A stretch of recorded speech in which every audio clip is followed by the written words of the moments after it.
4 consecutive games breaking the 100-point barrier. 12 century-mark performances in a single season. What the Indiana Fever just did to the Seattle Storm didn't just break a league record. It shattered our entire understanding of how fast, how lethal, and how unstoppable women's basketball can truly be. When the Las Vegas Aces set the benchmark back in 2023 with 11 100-plus point games, they needed the maximum runway of a full season to do it. The basketball world looked at that hyper-efficient roster and assumed the record would stand for a generation. They didn't account for the tactical revolution brewing in Indianapolis. On July 28, 2026, the Indiana Fever marched straight into the Pacific Northwest and hung a historic 105-95 masterpiece on the Seattle Storm. This wasn't just another regular season victory. This was an absolute showcase of modern high-octane offensive basketball. The Fever came out swinging, turning the arena into a personal shooting gallery. But underneath the dazzling stat sheets and the historic headlines lies a narrative of profound adversity. To understand how incredible this 105-point offensive clinic truly was, we have to look at the massive crisis that threatened to tear the team apart right in the middle of the second quarter. Right out of the gate, Indiana looked like a team possessed. They dropped a staggering 37 points in the first quarter alone, tying the third highest scoring quarter in franchise history. Clark was orchestrating the half-court set like a seasoned maestro, while Kelsey Mitchell was operating as pure, unadulterated lightning. Clark finished the night with a team-high 32 points and 7 assists. It marked the 9th time in her explosive career that she achieved a 30-point, 5-assist performance. An astonishing feat considering no other player in the entire history of the Indiana franchise has more than 5 such games total. She was completely flawless from the charity stripe, knocking down a perfect 10-4-10. And right beside her was Kelsey Mitchell, pouring in 28 points of her own.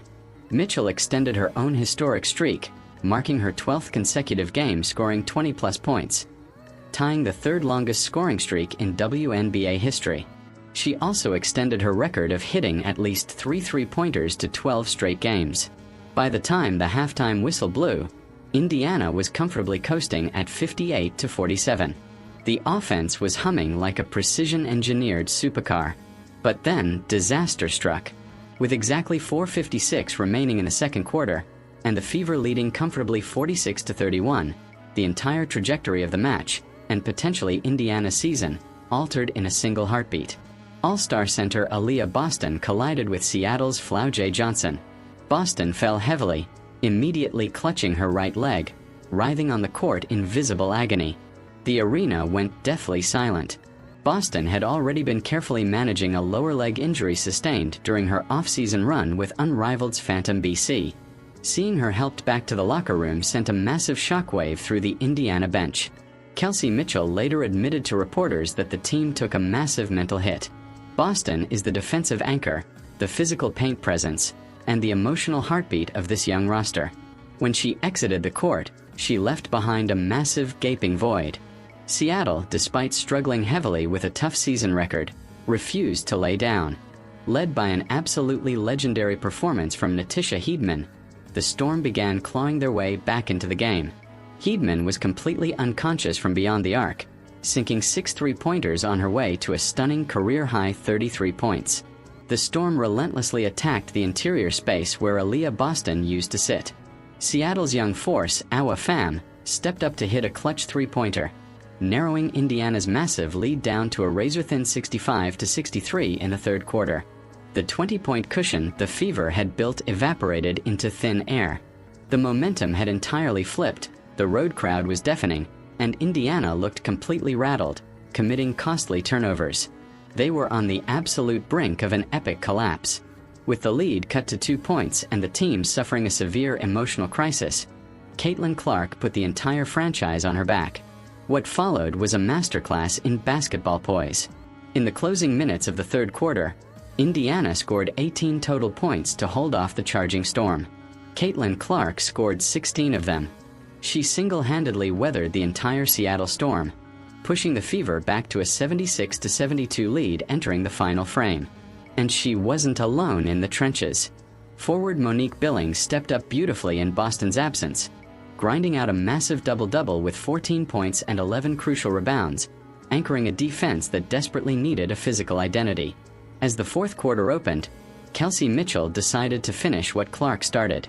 In the first 85 seconds of the final period, Mitchell hit 2 straight cold-blooded three-pointers, extending the advantage to 85-76. Mitchell would go on to score 18 of her 28 points in the fourth quarter alone, the second most points scored in a single quarter in franchise history. From that exact moment on, Indiana's historic lead was never threatened again. Let's look at how elite this performance truly was. The Fever didn't just win, they put together an offensive masterclass that left basketball analysts completely stunned. Statistical milestone performance details historical significance consecutive 100-plus games 4 straight games longest streak in WNBA history season 100-plus games 12 games total in 2026 broke 2023 Aces record, 11 games. Free throw shooting 26-4-26, 100%. 1 make off the all-time league record backcourt production Clark, 32 PTS, / Mitchell, 28 PTS. Combined for 60 of the team's 105 points.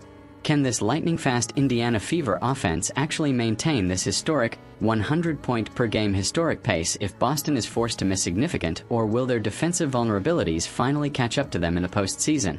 Drop your deep analytical takes and predictions down in the comments below. I want to see what you guys think. If you love deep, authentic American sports analysis, high-energy storytelling, and breaking down the greatest moments in sports history as they happen, make sure to smash that subscribe button right now and join the family here at US Highlight Junction 128 for more epic US Highlight Junction content. Thank you for watching, and we will see you in the next documentary.